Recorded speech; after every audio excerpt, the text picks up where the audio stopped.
टोपी वाला और बंदर की कहानी। एक गांव में एक आदमी रहता था।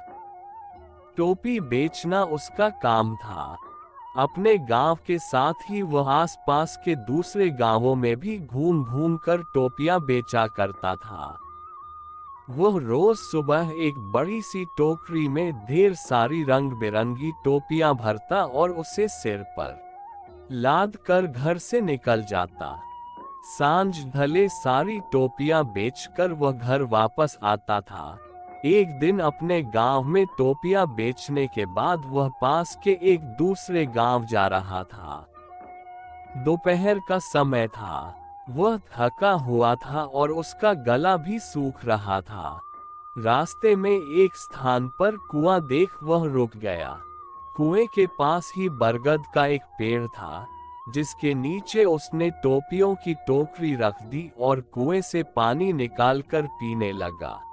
प्यास बुझ जाने के बाद उसने सोचा कि थोड़ी देर सुस्ताने के बाद ही आगे बढ़ना ठीक होगा। उसने टोकरी में से एक टोपी निकाली और पहन ली। फिर बरगद के पेड़ के नीचे गमछा बिछाकर बैठ गया। वह थका हुआ तो था ही, जल्दी ही उसे नींद आ गई। वह खर्राटे मारते हुए सो रहा था कि शोर शराबे से उसकी नींद उचट गई।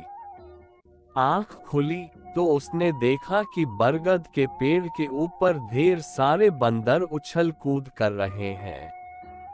वह ये देखकर चकित रह गया कि उन सब बंदरों के सिर पर टोपियां थीं। उसने अपनी टोपियों की टोकरी की ओर दृष्टि डाली तो सारी टोपियां नदारद पाए। चिंता में वह अपना माथा पीटने लगा।